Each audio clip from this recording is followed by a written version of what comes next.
Alright, in the previous video, we already discussed the first Sino-Japanese War. I guess I forgot to mention that, Sino means Chinese, okay, or something of China. Sino, S-I-N-O, okay. So the first Sino-Japanese War, we said it fundamentally changed the region of East Asia, okay. The regional dominance was shifted from China to Japan. Okay? As we said, in history, Japan used to be the student, right, learning everything almost from China, and China was the teacher, okay, the dominator in the region. Okay? And however, after that war, Japan becomes the dominator, the leader of that region. Okay? And after the early stage, finished the early stage of modernization and industrialization, the Empire of Japan wanted to test the water and see how strong the Qing dynasty of China was. Okay? And they succeeded. Okay? And of course, one of the evidence would be, the Japanese occupied Taiwan. Okay? The island used to belong to the territory of the Qing dynasty. Okay? And so let's talk about the Taiwan under Japanese rule between 1895 to World War II, end of the World War II, okay? 1945. So Taiwan basically was occupied by Japan for half a century. Okay? Now, one thing I guess I'd better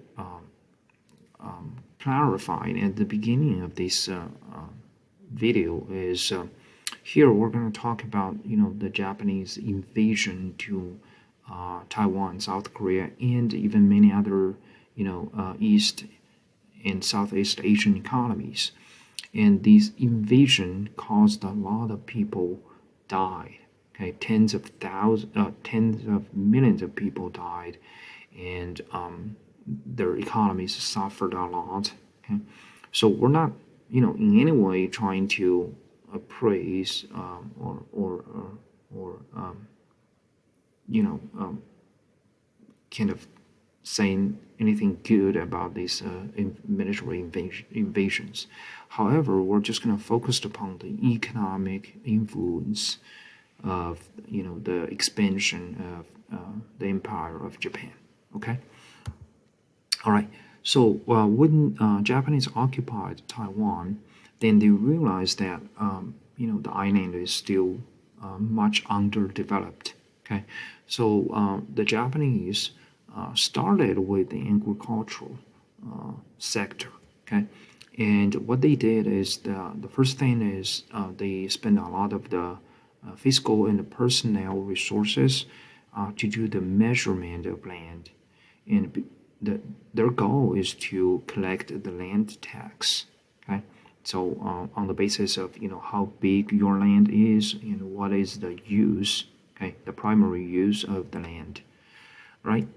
And they also built a lot of research and experiment stations in Taiwan. So these stations helped the Taiwanese farmers to figure out, what's the most suitable crops in their land. Okay? And they do all kinds of the agricultural experiments, okay, to make sure, for example, not just the seeds, but also the fertilizers and some pesticides, all kinds of irrigations. Again, what would be the best, okay, for their land or the region. They also built a lot of farmers associations. So these associations are offering a small amount of loans to each other, okay, within the association among their members. Now, because of the agricultural development, the farmers has an increasing demand for machinery, equipment, and tools. Okay? And these things are usually, back then, usually quite expensive. So if you just rely upon the money you saved, then it's going to be, it will take a longer period of time for you to accumulate enough saving to buy these machinery, equipment, and tools. Okay? So these are kind of the credit union, okay, or the associations would help, the members to, kind of pull the money together to be able to buy the equipment and tools. Okay? Oftentimes they will share these tools as well. Okay?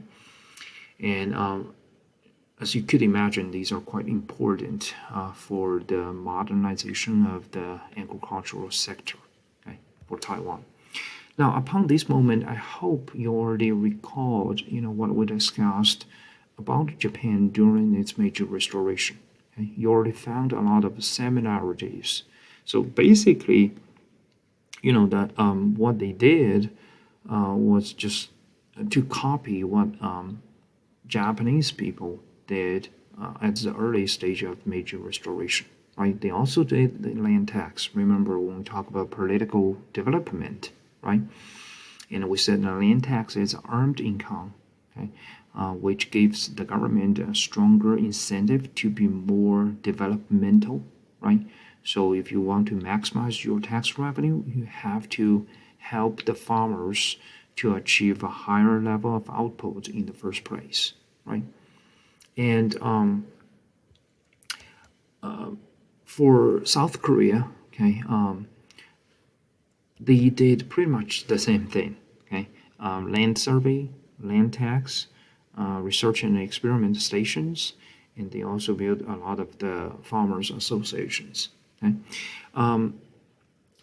In addition to these things, Japanese also found that, South Korea back then lacked the infrastructures. Okay, so they made a lot of efforts to build roads, railroads, and irrigation systems, harbors. Okay, and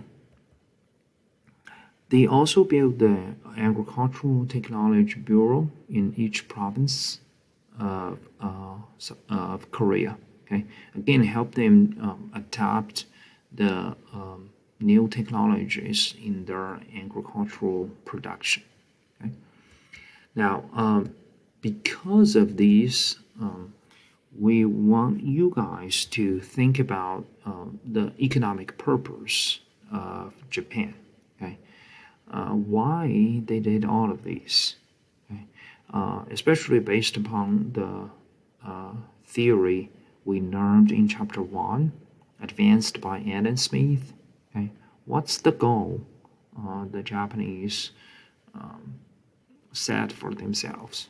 Okay, and you can also rely upon David Ricardo to think about these. Okay, so when you come to our class meeting, and we're gonna discuss these. Okay, and here let's continue to talk about the unintended results of these things. Happened under the Japanese rule. Okay? So we found that for Taiwan, after the World War II, so we're looking at here from 1950 to 1959.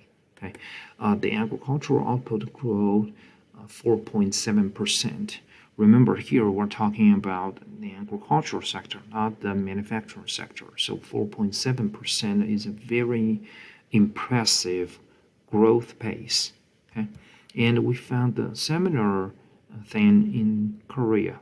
Okay, especially the agricultural output growth. Okay, 4.1%. Right, and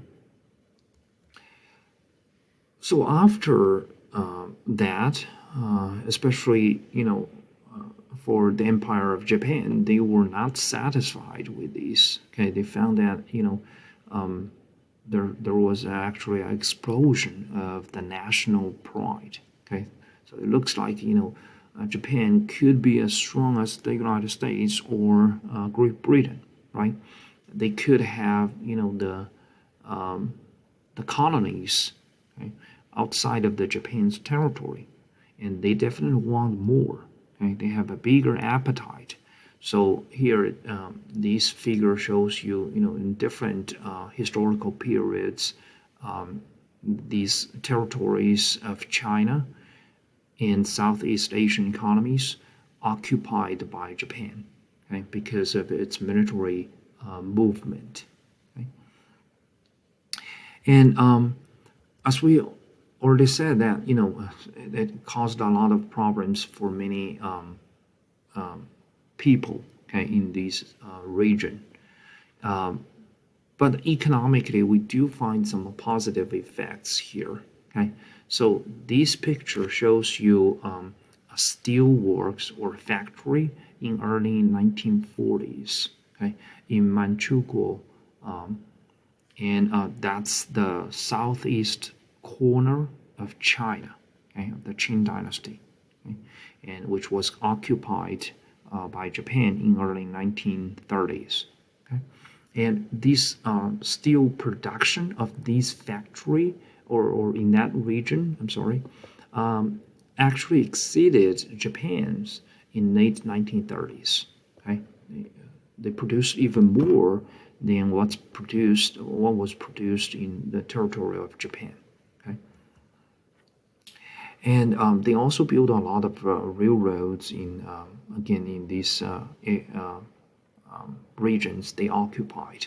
Okay, for example, again in southeast corner of China, they built uh, about 60,000 kilometers of railroads. Okay, that's about 37,000 miles by 1943. Okay, that accounts for 75% of China's railroads then.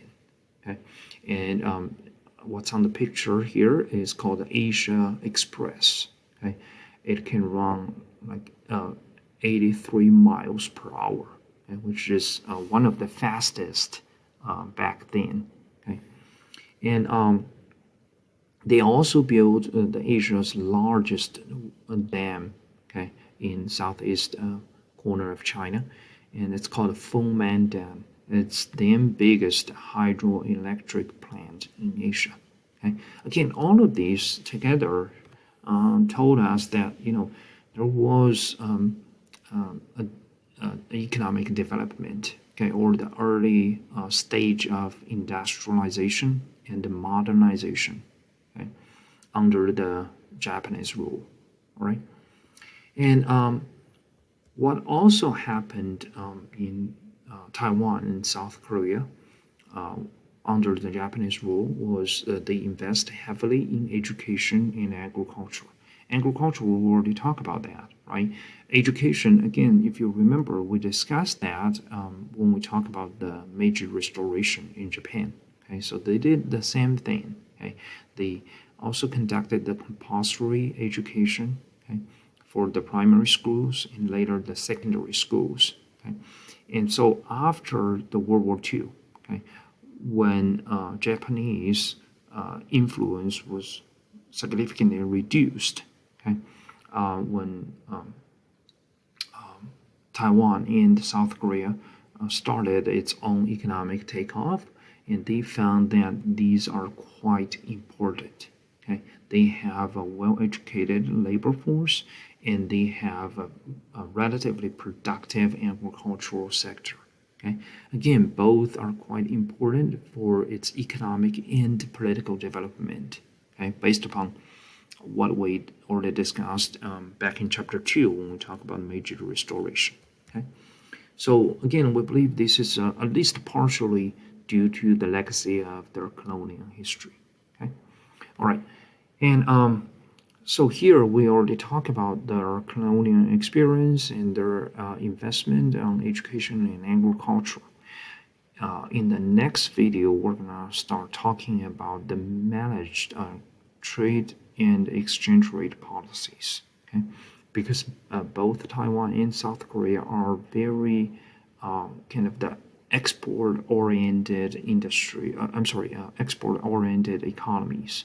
So their trade and exchange rate policies are super important when we trying to understand their economic takeoff.